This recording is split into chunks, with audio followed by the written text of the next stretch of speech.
اعوذ باللہ من الشیطان الرجیم بسم اللہ الرحمن الرحیم۔ آپ صلی اللہ علیہ وسلم نے فرمایا کہ جو شخص اللہ کی راہ میں جہاد کے لیے نکلا اللہ اس کا ضامن ہو گیا۔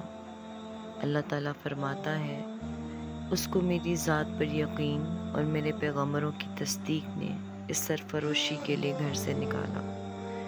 میں اس بات کا ضامن ہوں کہ یا تو اس کو واپس کر دوں ثواب اور مال غنیمت کے ساتھ، یا شہید ہونے کے بعد جنت میں داخل کر دوں۔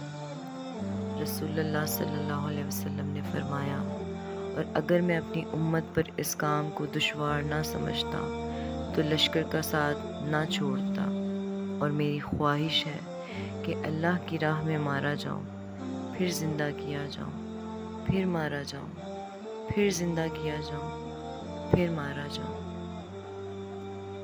صحیح بخاری حدیث نمبر 36۔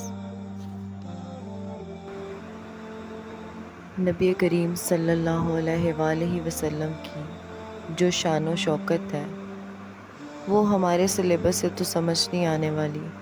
اس کو سمجھنے کے لیے ہمیں سیرت النبی کو اسٹڈی کرنا بہت ضروری ہے۔ جتنی میں نے سمجھ پائی ہے تھوڑا سا آپ کو کوٹ کر کے بتاؤں گی کہ نبی کریم صلی اللہ علیہ وسلم کی شان و شوکت اور دبدبہ کیا ہے۔ ایک عرب اسکالر لکھتے ہیں کہ تورات میں یوں کوٹ ہے کہ ان کے نور سے زمین جگمگا اٹھے گی اور ان کے مجاہدین کے گھوڑے سمندروں میں حکم خداوندی کے ساتھ تیرائے جائیں گے۔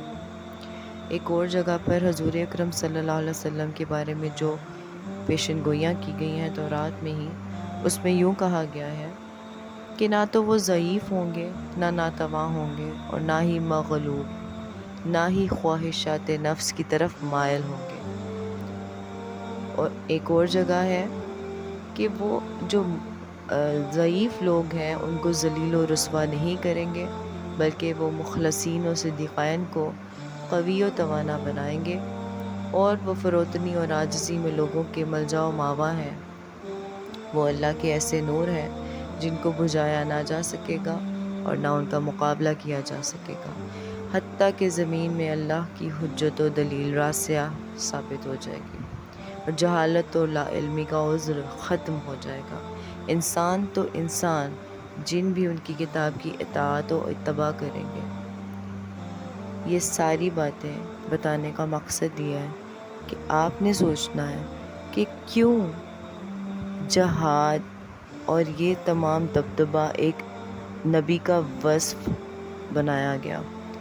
آخری نبی کی سب سے پرومیننٹ خوبی یہ کیوں ہے؟ یہ سوال کا جواب آپ نے کوشش کرنی ہے کہ آپ کو سمجھ آئے۔ جہاد کو عام لڑائی سوچ کر نہیں آپ نے لینا، آپ نے سوچنا ہے کہ ایسا یہ اس میں نمایاں چیز کیا ہے جس کو اتنا ہائی لائٹ پچھلی کتب میں کیا گیا۔ جزاک اللہ خیرہ۔